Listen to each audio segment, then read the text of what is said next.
There is an unspoken rule with cats that if your cat lays on you, you are required to not move.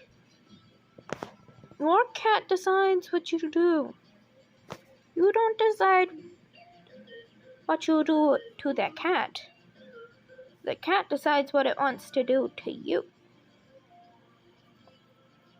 All of my cats lay on me.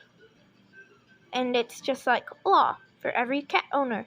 You know that when a cat lays on you, you are legally not allowed to move because of how much you love your cats.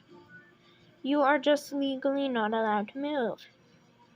When a cat lays on you, you don't move. It's a requirement.